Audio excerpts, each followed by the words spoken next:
guys, so this is Coach Dimi from Tennis Warrior. Our topic today is how to use the practice court clever.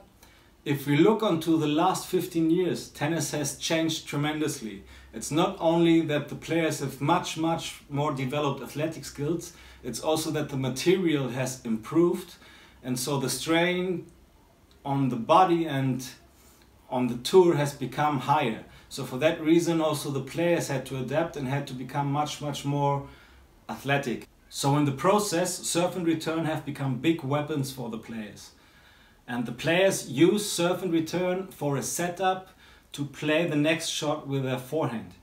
So let's have a look at the data. If you look back onto the years until 1991, there was almost no data available on the tour, whether on the WTA nor on the ATP tour. So coaches had to write down notes to have somehow a clue what was going on the tour.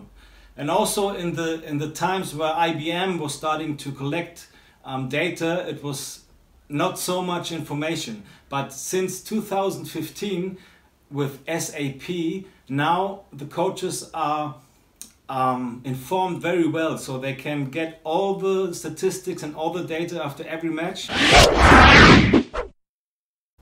to be able to use that data for adjustments on the practice court.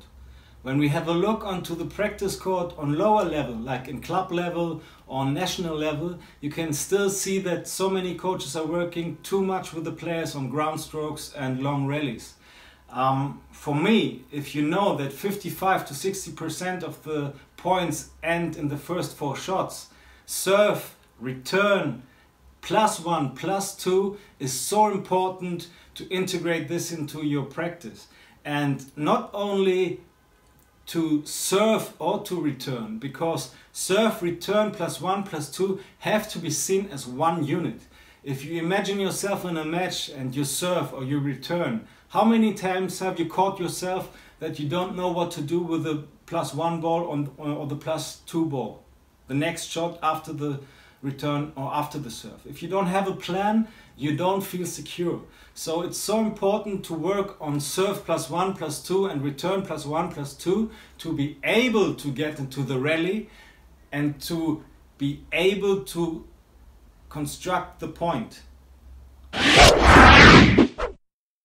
So for me, the serve +1 is like one bridge pier, and the return +1 is like the second bridge pier. And in the middle is the bridge.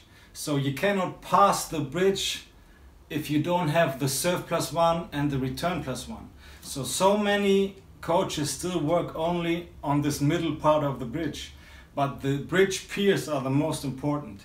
And the thing is also, if the players get confidence in the serve +1 and return +1 patterns, they will play automatically also the long rallies better. And let me see it like this. For every hour you invest on the practice court for ground strokes and ground stroke patterns, you must work 1 hour at least also on the serve, return +1, +2 patterns. And then imagine that you have to use also 1 hour to work on the athletic skills. So if you have the practice court only 2 hours a day on a certain level, you have to be clever. You have to work on these things too.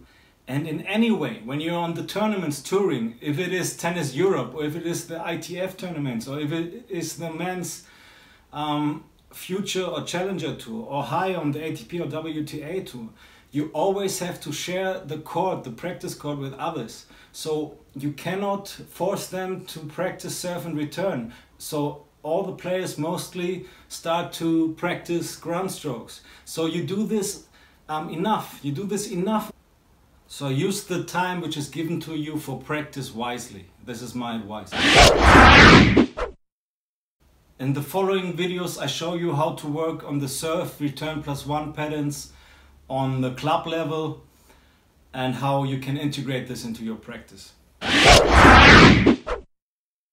So these exercises are some explosive force exercises with the basketball and a medicine ball. So serve +1, serve, acceleration with the basketball, and then acceleration inside out ball with the medicine ball.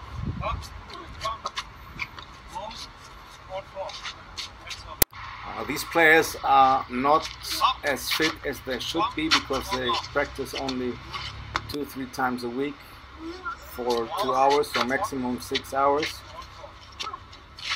So it is very important for them to work on that part of the game.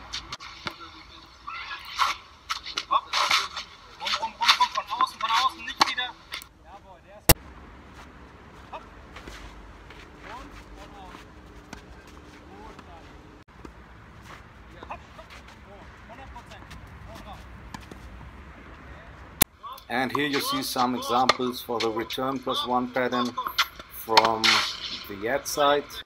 So returning the second serve inside out angle, short angle, and following into the court and playing the next shot into the open corner.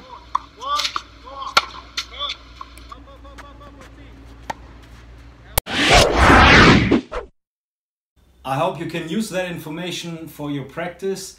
And now at the end I will show you a new product. This is a double page A4 info content about scoreboard pressure, and we will release this soon together with the Tennis Warrior wristband and the Tennis Warrior back tag. And using this info chart will make you much stronger in matches. See you soon, guys.